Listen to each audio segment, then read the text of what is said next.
রাসূল সাল্লাল্লাহু আলাইহি সাল্লামের শত্রুদের মধ্যে সবচেয়ে নিকটতম শত্রু ছিল আবু লাহাব। নবীজির শত্রু, কিন্তু নিকটতম শত্রু মানে সবচেয়ে কাছের আত্মীয় কে? আবু লাহাব। তৃতীয় কথা, আবু লাহাবের দুইজন ছেলে ছিল, উতবা, উতাইবা। কি নাম ভাই? উতবা, উতাইবা।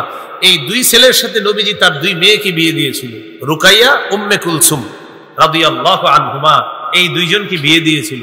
তাহলে একদিক দিয়ে চাচা, আরেক দিক দিয়ে বেয়াই, খুব আন্তরিক সম্পর্ক ছিল। রাসূলুল্লাহ সাল্লাল্লাহু আলাইহি সাল্লামের নবুয়তের প্রকাশ যখন আল্লাহ ঘটাইলেন, ঘটানোর পর তখন এক নাম্বার আবু লাহাবের যে দুই সন্তান উতবা, উতাইবা, তাদের যে দুই স্ত্রী, নবীর কন্যা রুকাইয়া, উম্মে কুলসুম, জোর করে তাদেরকে তালাক দেওয়াইছে। আবু লাহাব জোর করে তালাক দেওয়াইছে। এই নবীজির একটা কষ্ট দিল। দুই নাম্বার, নবীজির একজন পুত্র সন্তান ছিল, নাম আব্দুল্লাহ। কি নাম? নবীজির দ্বিতীয় পুত্র সন্তান নাম আব্দুল্লাহ। তার উপাধি ছিল তাহের বা তাইয়িব। এই তাহের বা তাইয়িব মারা যাওয়ার পর আবু লাহাব বলল, মোহাম্মদ হলো আবতার। আবতার মানে লেস কাটা, নির্বংশ। এগুলা বলে বলে নবীজির কষ্ট দিত। আল্লাহ বলে দিলেন, ইন্না শানি আকা হুয়াল আবতার। আপনার শত্রু যে আপনারে নির্বংশ বলে, সেই নির্বংশ। ওরে মানুষ ভালোভাবে স্মরণ করবে না, আমি আল্লাহ সারা দুনিয়াতে আপনাকে স্মরণের ব্যবস্থা করছি। এটা নবীজিরে বলছিল আবতারকে, আবু লাহাব। ওই যে সূরা কাউসার, ইন্না শানি আকা হুয়াল আবতার, যে আপনারা যে আবতার বলে, ওই আবতার, ওই নির্বংশ। তিন নাম্বার, মানে নবুয়ত প্রকাশের পরের ঘটনা এগুলা। একটা বাজার আছে নাম জুল মাজাজ, বলতে পারবেন নি নাম? জুল মাজাজ। কি নাম বাজারটা? এই জুল মাজাজ বাজারে রাসূল সাল্লাল্লাহু আলাইহি সাল্লাম উম্মতকে দাওয়াত দিতেছে, কুলু লা ইলাহা ইল্লাল্লাহ তুফলিহু। তোমরা বলো আল্লাহ ছাড়া কোনো ইলাহ নাই, তোমরা সফলকাম হয়ে যাবা। আবু লাহাব পিছনে পিছনে আইসা সবাইরে ডাক দিয়ে বলতেছে, ইয়া আইয়ুহান নাস লা তুতিউহু। ও মানুষ, তোমরা তার অনুসরণ করবা না। এগুলা বলতে বলতে পিছন থেকে আইসা নবীজিরে পাথর মারছে। পাথরের আঘাতে নবীর পা থেকে রক্ত ঝরছে। চার নাম্বার ঘটনা, এটা নবুয়ত প্রকাশের পরের। হজের মৌসুমে নিরাপদ সফর, নবীজি চুপে চুপে হাজিদের তাবুতে যাইতেন, যায় তাওহীদের দাওয়াত দিতেন। আবু লাহাব পিছনে পিছনে যাইতো, যাওয়ার পর হাজিদেরকে বলতো, ইয়া আইয়ুহান নাস লা তুতিউহু ফাইন্নাহু সাবিউন কাযাব। নাউযুবিল্লাহ। ও লোক সকল, তোমরা হজ করতে আসছো, এই লোকটার কথায় তোমরা কান দিবা না। সে হলো ধর্মত্যাগী, মিথ্যাবাদী, তার কথায় তোমরা কান দিবা না। নাউযুবিল্লাহ। নবীজিরে বলল, সে ধর্মত্যাগী, সে মিথ্যাবাদী, তার কথায় কান দিবা না, তোমরা তার অনুসরণ করবা না। এগুলা হাজিদেরকে আবু লাহাব বুঝাইত। এগুলা সব নবুয়ত প্রকাশের পরের অবস্থা। এখান থেকে কি শিখলাম? নবুয়ত প্রকাশের আগে সম্পর্ক অত্যন্ত ভালো, প্রকাশের পরে সম্পর্ক হয়ে গেল খারাপ। এখন মনে করেন কোন আলেম আপনার সাথে ভালো সম্পর্ক ছিল, মাশাআল্লাহ, সব ঠিক আছে। হঠাৎ একদিন উনি সুদের ওয়াজ করলো মসজিদের মধ্যে, আর আপনি সুদ খান। কি খান? এখন আপনি রাগ করলেন। এটা কোনো কথা? আপনি 6 বছর ধরে সুদের ওয়াজ করেন না, আজকে করলেন। এই যে সুদের ওয়াজটা শোনার পরে হুজুরের সাথে আপনার শত্রুতা শুরু হয়ে গেল। তাহলে সুদের ওয়াজের আগ পর্যন্ত হুজুর ভালো ছিল, ওয়াজের পরে হুজুর হয়ে গেল খারাপ। স্বভাবটা আবু লাহাবের। কার? হ্যাঁ, আবু লাহাবের স্বভাব। হুজুর জিহাদের আলোচনা করছে একদিন, 10 বছরে জিহাদের আলোচনা করে না, একদিন জিহাদের আলোচনা করছে। তখন এতদিন তো ঠিক ছিল, হঠাৎ আবার আপনি কি শুরু করলেন এরকম জিহাদ আলোচনা? তো জিহাদের আলোচনার আগ পর্যন্ত হুজুরের সাথে আপনার সম্পর্ক ভালো ছিল, আন্তরিকপূর্ণ সম্পর্ক ছিল, আন্তরিকতাপূর্ণ সম্পর্ক। জিহাদের আলোচনা করার পর হুজুরের উপরে পারেন না পারেন একটা জঙ্গিবাদের ট্যাগ লাগাইয়া দিলেন। স্বভাবটা আবু লাহাবের। কাজটা ঠিক করেন না। তাহলে আশা করি কথাটা বুঝতে পারছেন। তাহলে আবু লাহাব নবীজির সাথে, নবীর নবুয়ত প্রকাশের আগের সম্পর্ক ছিল একটা, নবুয়ত প্রকাশ পাওয়ার পরে সম্পর্ক আর একটা। এই জাতীয় স্বভাবের মানুষ আমাদের মাঝেও দেখা যায়। তো এই স্বভাবের মুসলমান যারা হবে এরা হবে মুসলিম রূপী মুনাফিক মার্কা শয়তান। আল্লাহ তাদের থেকে আমাদেরকে হেফাজত করেন। এই গেল তাব্বাত ইয়াদা আবি লাহাব ওয়া তাব, সে নিজেও ধ্বংস। পরের আয়াতে আমরা যাই, মা আগনা আনহু মালুহু ওয়া মা কাসাব। মা আগনা আনহু মালুহু ওয়া মা কাসাব, তার ধন সম্পদ তার কোনো কাজে আসে নাই, উপকারে আসে নাই। বদর যুদ্ধে কাফেররা শোচনীয়ভাবে পরাজয় বরণ করার 7 দিন পর আবু লাহাবের গলার মধ্যে গুটি বসন্ত রোগ হয়। গুটি বসন্ত, এটাকে আদাসাও বলা হয়। আদাসা, এই রোগটা অনেকটা প্লেগ রোগের মতো, আবার এটাকে গুটি বসন্ত বলে। গলার মধ্যে শুরু হলো বদর যুদ্ধের কয়দিন পর? 7 দিন। বদরে কাফেররা শোচনীয় পরাজয় বরণ করছে। এই ঘটনা শোনার 7 দিন পর আবু লাহাবের গলায় গুটি বসন্ত রোগ হয়। এই রোগ হওয়ার পর কিছুদিন পর আবু লাহাব মারা গেছে। খুব মন দিয়ে বুঝেন এই জায়গাটা।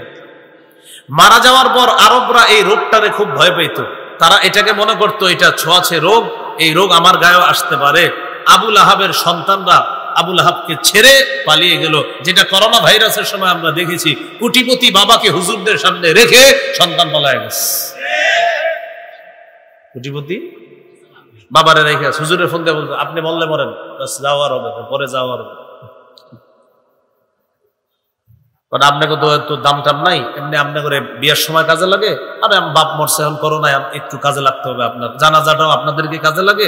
তো সব আপনারা এমনি না পারলে বলে দিব, আপনারা জঙ্গি, এমনি এখন কাজ করেন। করোনার সময় সন্তান বাপ রেখে পালাইছে। এই যে দেখেন আবু লাহাবের ছেলেরা বাবার লাশ রাইখা দূরে চলে গেছে। 3 দিন পর্যন্ত লাশ কেউ ধরে না, পচা গন্ধ ছুটার পর এরপর সন্তানরা আসছে।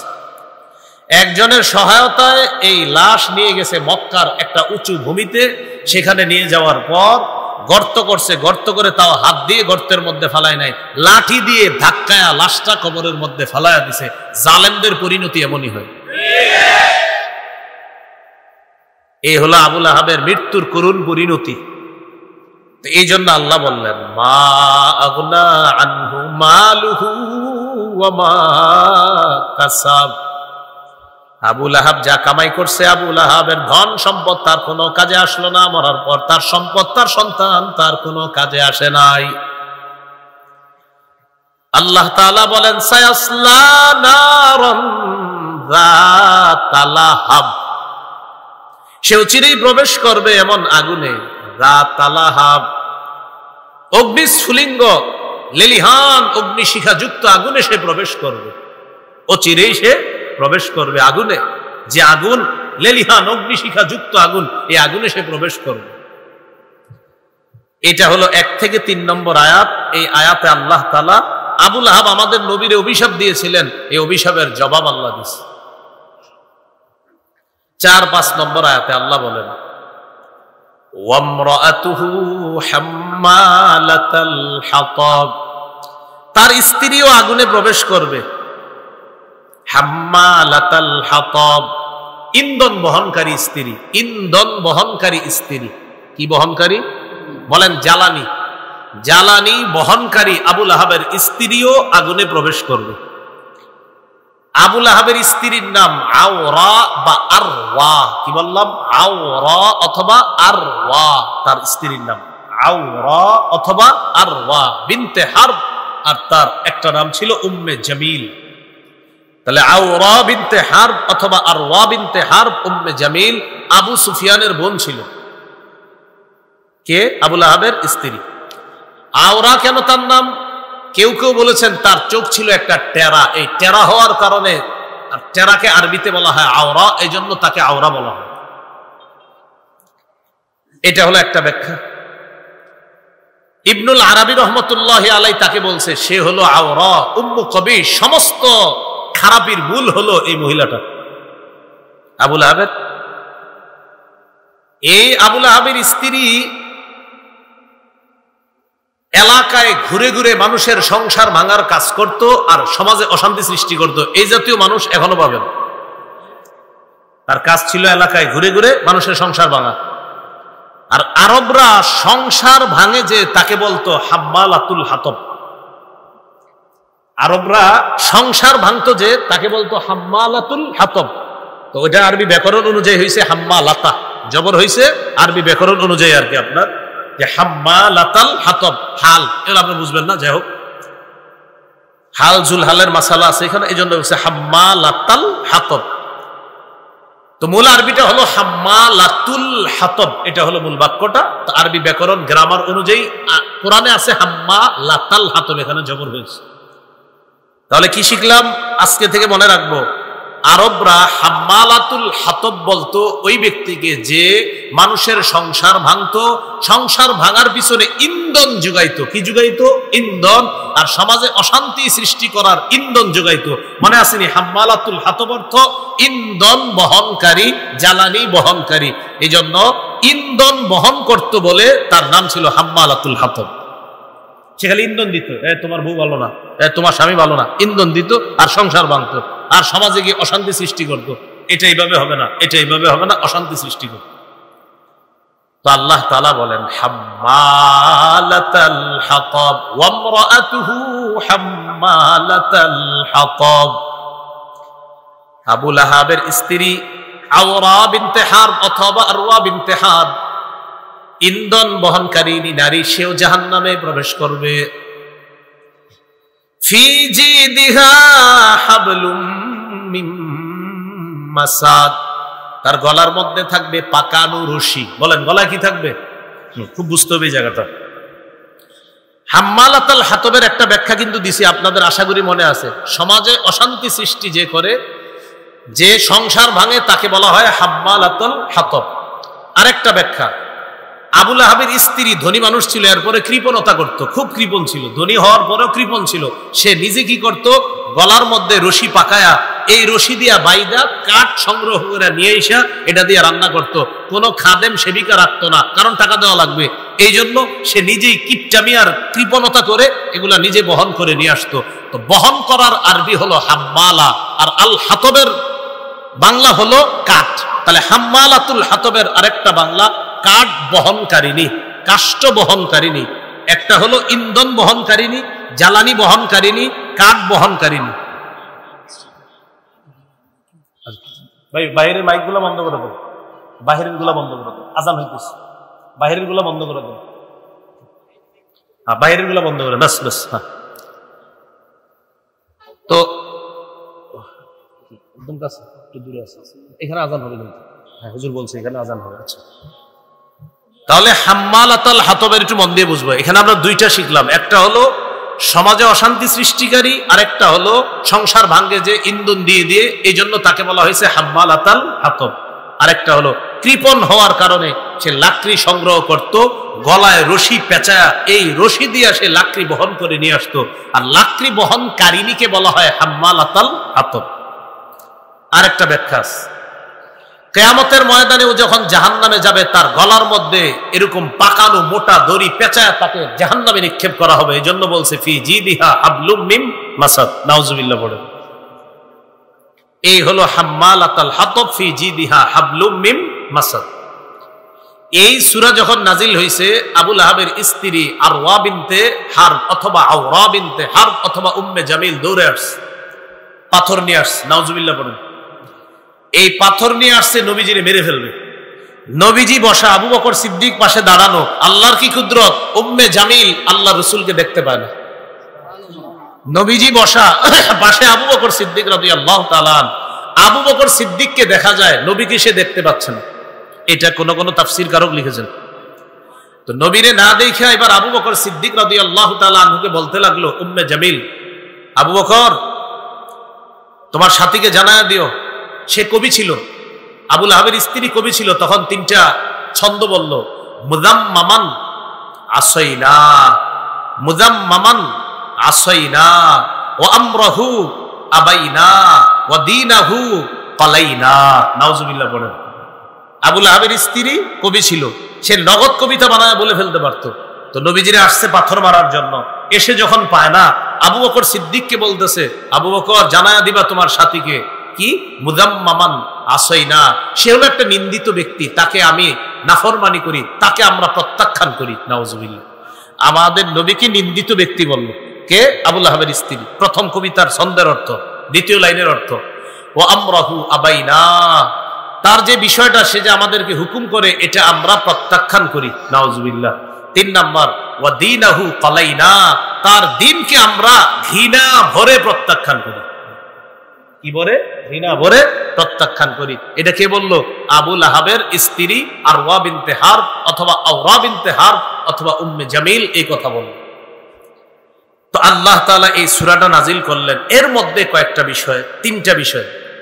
দাওয়াত দিতে গেলেন নবীজি, প্রথম বিষয়। দ্বিতীয় বিষয়, দাওয়াতের আগে নবীজিরে খুব মহব্বত করত, কিন্তু দাওয়াত, হকের দাওয়াত দেওয়ার সাথে সাথে আবু লাহাব ঘৃণা প্রকাশ করলো, এটা দ্বিতীয় বিষয়। 3 নাম্বার বিষয়, আবু লাহাবের স্ত্রী রাসূল সাল্লাল্লাহু আলাইহি সাল্লামের বিরোধিতা করার কারণে আল্লাহ তাআলা তাকেও ধ্বংস করেছেন। এই 3টা বিষয় এই সূরায় ফুটে উঠেছে। যদি একটা হলো শানে নুজুল আর 2টা হলো মূল বিষয়। এখান থেকে আমাদের শিক্ষা হলো, আমরা যখন দাওয়াতের কাজ করব, কিছু মানুষ থাকবে যারা আপনারে আমাকে মুখের উপরে অপমান করতে পারে, মিথ্যাবাদী বলতে পারে, এরকম মাইক ছিনে দিতে পারে, এরকম বলতে পারে, বয়ান অন্যটা করতে পারেন না, এটা করবেন না। এই ঘটনা কিন্তু দেখা যাইতেছে। বাকি আমাদের ভাগ্য এমন, এক তাগুত ছাইরা বারবার আরেক তাগুত ধরি, এই জন্য ভাগ্যটা এত সুন্দর করে পরিবর্তন হচ্ছে না এখনো। এই জন্য এক তাগুতের পরিবর্তে আরেক তাগুত ধরা যাবে না। আল্লাহ রাসূল সাল্লাল্লাহু আলাইহি ওয়াসাল্লামের সেই ব্যবস্থা, সাহাবায়ে কেরামের যুগের সেই খেলাফত ব্যবস্থা, এটা ফিরিয়ে আনা মুসলমানদের জন্য একান্ত প্রয়োজন। খেলাফত ব্যবস্থা ছাড়া মুসলমানদের চূড়ান্ত ভাগ্যের পরিবর্তন হতে পারে না, হবে না, এটা কোশ্চিনকালে সম্ভব না। তাহলে দাওয়াতের কাজ করতে গেলে আবু লাহাব নবীজির বলছিল যে হাজী সাহেবদেরকে যখন দাওয়াত দেয়, এ তো মিথ্যাবাদী, তাহলে মিথ্যাবাদী বলতে পারে। সূরা আনআমের 34 নম্বর আয়াতে আল্লাহ সান্ত্বনা দিয়েছিলেন, ওয়ালাকাদ কুযযিবাত রুসুলুম মিন ক্বাবলিকা ফাসাবারু আলা মা কুযযিবু ওয়া উযু হাত্তা আতাহুম নাসরুনা। নবী, আপনার পূর্বের রাসূলদেরকেও মিথ্যাবাদী বলা হয়েছে, কষ্ট দেওয়া হয়েছে, তারা ধৈর্য ধারণ করেছে। এখান থেকে শিক্ষণীয়, দাওয়াতের কথা বললে, এই ওয়াজ মাহফিল করলে মানুষ কটু কথা বলতে পারে, এটা সহ্য করতে হবে। এটা কি করতে হবে ভাই? সহ্য করতে হবে। রাসূল সাল্লাল্লাহু আলাইহি সাল্লাম সহ্য করেছেন। 2 নাম্বার, হকের বিরোধিতা যারা করবে, আজ হোক কাল হোক, তাদের ধ্বংস হবে। তাদের কি হবে ভাই? ধ্বংস হবে। এই জন্য হকের বিরোধিতা করার কোনো সুযোগ নাই। 3 নাম্বার, হকের বিরোধিতাকারীদেরকে যারা সাপোর্ট করবে তারাও ধ্বংস হবে। আবার বলছি, 1, হকের দাওয়াত দিলে বাধা আসবে। 2, যে বিরোধিতা করবে তার ধ্বংস হবে। আবু লাহাব ধ্বংস হয়েছে। 3, ওই বিরোধিতাকারীকে যে সমর্থন করবে সেও ধ্বংস হবে। আবু লাহাবের বিবি তাকে সমর্থন করেছিল, তাই সেও ধ্বংস। আল্লাহ তাআলা আমাদের সকলকে সূরা লাহাব থেকে যে মৌলিক 3টা জিনিস শিখলাম, 1 নাম্বারটা কিন্তু সূরার মূল বিষয় না, আগে বলছি। 1 নাম্বারটা হলো শানে নুজুল, এই সূরা আল্লাহ কেন নাজিল করছেন। আর সূরার মূল বিষয় হলো 2 এবং 3। মূল বিষয় 2টা। একটা হলো 1 থেকে 3 নম্বর আয়াত পর্যন্ত হক প্রত্যাখ্যান করে নবীরে অভিশাপ দিয়েছে, আল্লাহ অভিশাপের জবাব দিয়েছেন। 4-5 নম্বর আয়াতে আবু লাহাবের স্ত্রী আবু লাহাবকে সমর্থন দিয়ে আল্লাহ নবীর বিরোধিতা করে, বিভিন্ন গালিগালাজ করে কবিতা রচনা করেছিল, আল্লাহ তাআলা তাকেও ধ্বংস করে ছেড়েছেন। তাহলে 1 নাম্বার, দাওয়াত দিতে হবে। 2 নাম্বার, বাধা আসবে, সহ্য করতে হবে, আর যারা দিবে তারা ধ্বংস হবে। 3 নাম্বার, দাওয়াতের বাধা যারা দিবে তাদের সমর্থন যে করবে সেও ধ্বংস হবে। আল্লাহ তাআলা আমাদের সকলকে সূরা লাহাবের এই শিক্ষাটা যেন আমরা নিয়ে আমাদের মধ্যে আমরা আনতে পারি, নিজেরা দাওয়াতের কাজ করতে পারি। আমাদের অনুকূলে হোক প্রতিকূলে হোক, সর্ব অবস্থায় যেন হকের কাজ আমরা করতে পারি। আল্লাহ তাআলা তৌফিক দান করেন। সর্বোপরি আপনাদের এলাকাবাসী যারা আছেন, আপনাদের কাছে উস্তাজে মুহতারামের জন্য দোয়া চাই, এই মাদ্রাসাটার জন্য দোয়া চাই। মাদ্রাসার চারপাশে যে এই খাম্বাগুলা, খুঁটিগুলা গাড়া হয়েছে, এই খুঁটিগুলা যেন অচিরে দেখি যে এখানে আপনার ভবন নির্মাণ হয়ে গিয়েছে। এই জন্য সর্বপ্রথম সবাই আমরা আল্লাহর কাছে দোয়া করব। এরপরে হলো এলাকাবাসী যারা আছি, আমরা সবাই হযরতকে সহযোগিতা করব। সহযোগিতার অর্থ এই না টাকা পয়সা দিতে হবে, অনেক এমন না। হ্যাঁ, পয়সাও দিবেন, দোয়াও করবেন, এবং কোনো ধরনের বাধা আসলে এটার মোকাবেলা করবেন ইনশাআল্লাহ। আল্লাহ তাআলা তৌফিক দান করেন। সুবহানাল্লাহি ওয়া বিহামদিহি, সুবহানাকাল্লাহুম্মা ওয়া বিহামদিকা আশহাদু আল্লা ইলাহা ইল্লা আনতা আস্তাগফিরুকা ওয়া আতুবু ইলাইক। আজকে দাওয়াতের আলোচনাটা আমার সংকলন মিম্বরের আমানতের প্রথম খণ্ডে পাবেন, গাড়িতে আছে। এটা যাদের অনেক বেশি থেকে বেশি যেন খেদমত করতে পারে, আল্লাহ তৌফিক দান করেন। এই মাদ্রাসাটিকে আল্লাহ কবুল করে নেন।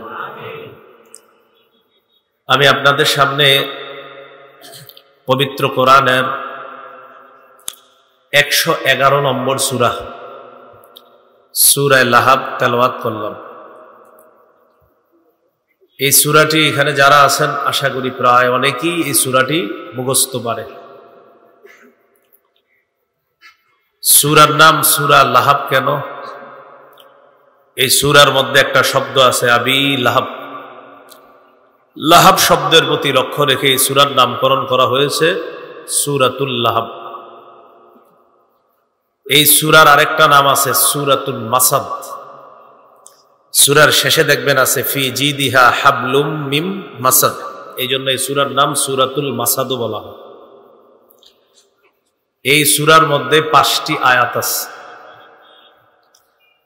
1 থেকে 3 নম্বর আয়াত পর্যন্ত এই সূরার প্রথম বিষয়বস্তু, দ্বিতীয় বিষয়বস্তু হলো 4-5 নম্বর আয়াতে। তার মানে পুরা সূরাটায় মূল বিষয়বস্তু 2টা। 1 থেকে 3 নম্বর আয়াত পর্যন্ত বিষয়বস্তু হলো রাসূলুল্লাহ সাল্লাল্লাহু আলাইহি সাল্লামের চাচা আবু লাহাব নবীজিকে অভিশাপ দিয়েছিল। আল্লাহ তাআলা তার ওই অভিশাপের জবাব দিয়েছেন 1 থেকে 3 নম্বর আয়াত পর্যন্ত। আবু লাহাবের স্ত্রী তার কৃতকর্মের ফলাফল শাস্তি, এটা আল্লাহ আলোচনা করেছেন 4 এবং 5 নম্বর আয়াতে।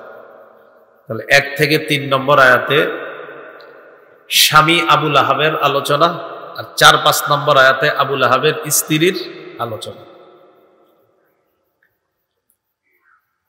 এই সূরাটি সূরা ফাতিহার পরে মক্কায় অবতীর্ণ হয়েছে। সূরাতুল ফাতিহা, এই সূরাতুল ফাতিহার পরে অবতীর্ণ সূরা মক্কায়। কোন সূরা? সূরা লাহাব। এটা অনেকের অভিমত। এই সূরা নাজিলের প্রেক্ষাপট, কেন আল্লাহ এই সূরা নাজিল করলেন? সহিহ বুখারীর বর্ণনা 4770 নম্বর হাদিস। আল্লাহ তাআলা যখন সূরাতুশ শুআরার 214 নম্বর আয়াতে কারিমা নাজিল করলেন, ওই 214 নম্বর আয়াতে আল্লাহ বলেন ওয়ানদির আশীরাতাকাল আকরাবিন, নবী আপনি আপনার নিকট আত্মীয় যারা আছে তাদেরকে ভয় দেখান, ভীতি প্রদর্শন করেন, জাহান্নামের ভয় দেখান। এই আয়াতের মাধ্যমে নবীজির প্রতি প্রকাশ্যে দাওয়াতের নির্দেশনা এসেছে আল্লাহর পক্ষ থেকে। এর আগে নবীজি গোপনে দাওয়াত দিয়েছেন।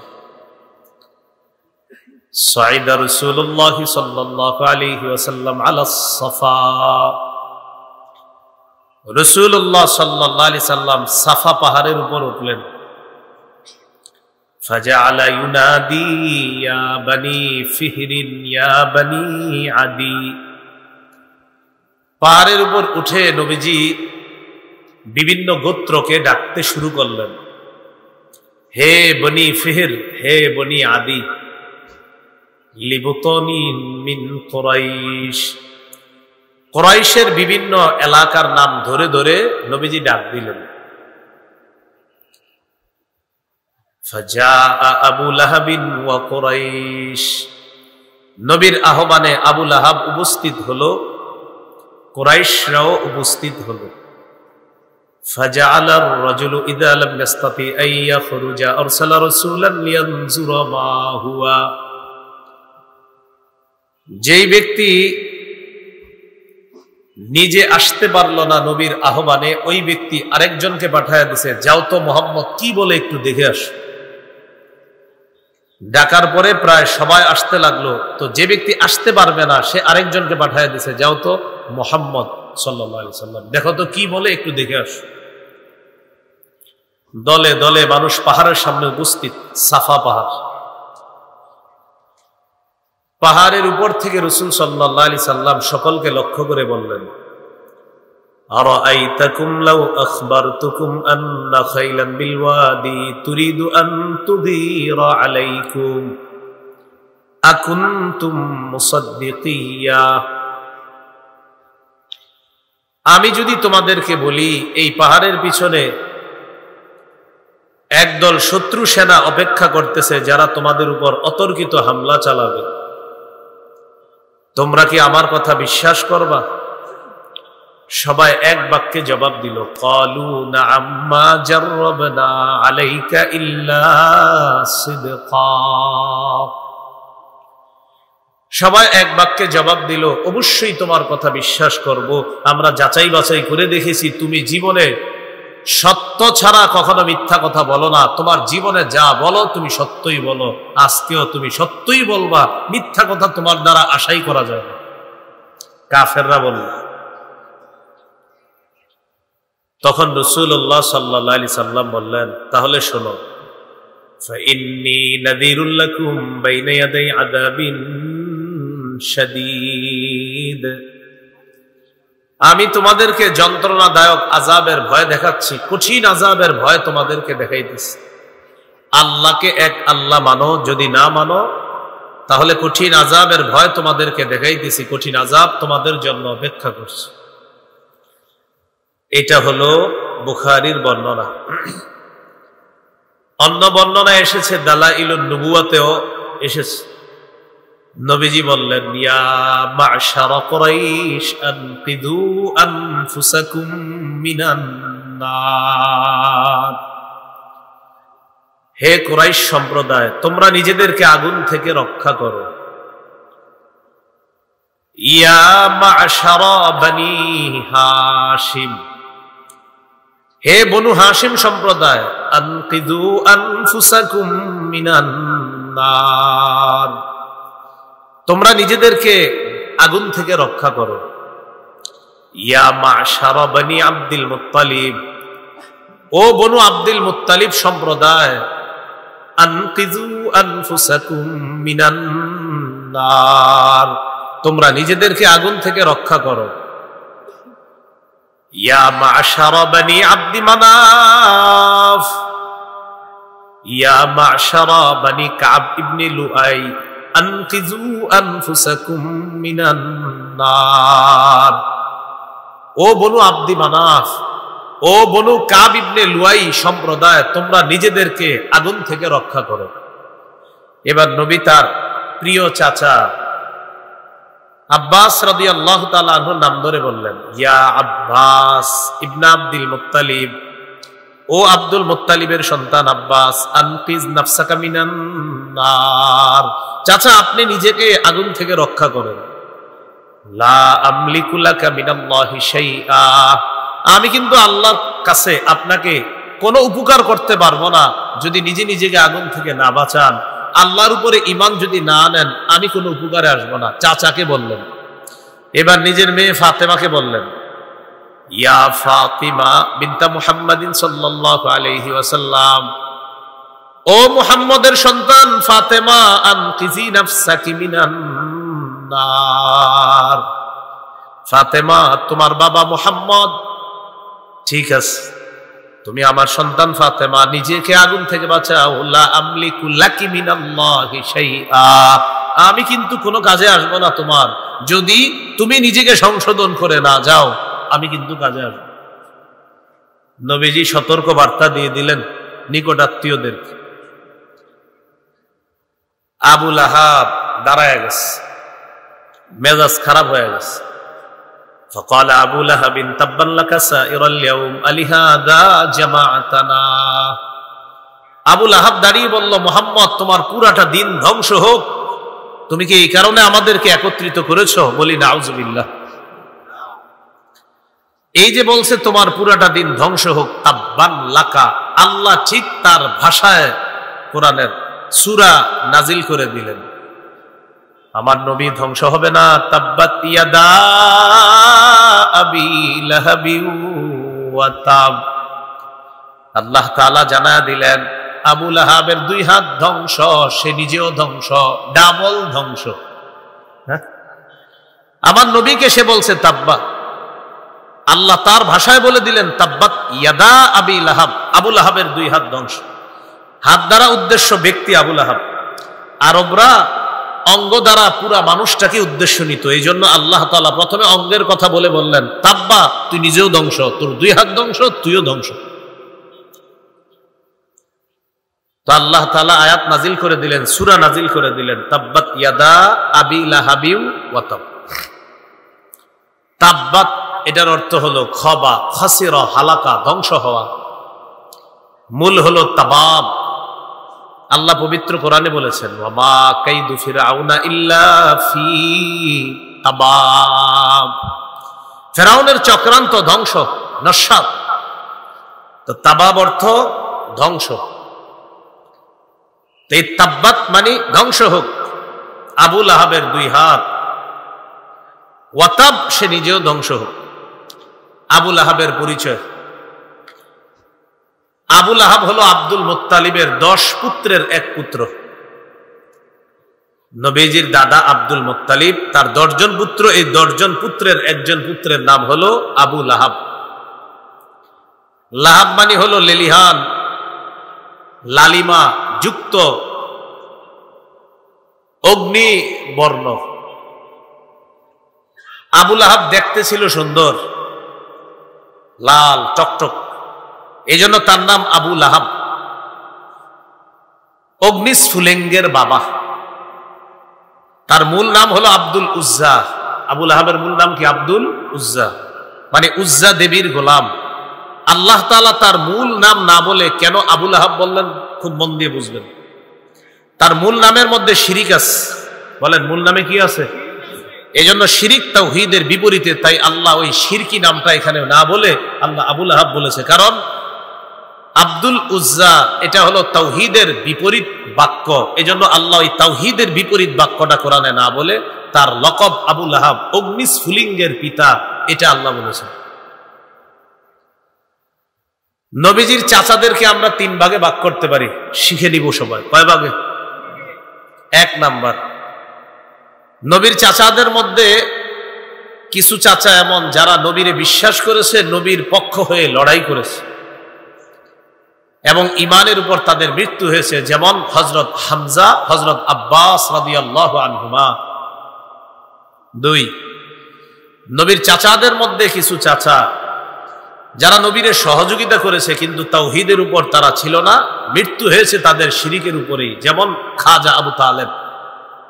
নবীজির খুব সহযোগিতা করছে কিন্তু ঈমান নিয়ে মৃত্যুবরণ করতে পারে নাই।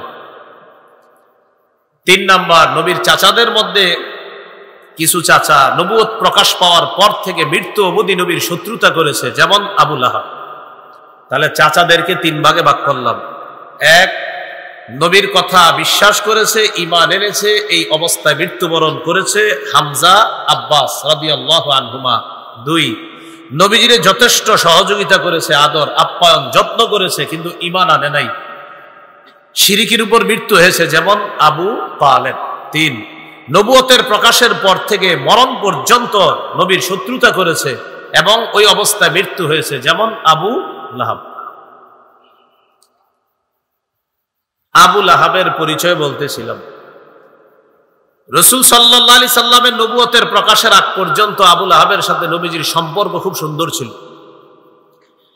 নবী জন্মের পরে আবু লাহাব খুশি হয়ে নিজে মানুষের কাছে গিয়ে সংবাদ দিছে, আমার ভাই আব্দুল্লাহর একটা ছেলে হয়েছে, তার বংশ রক্ষা হবে।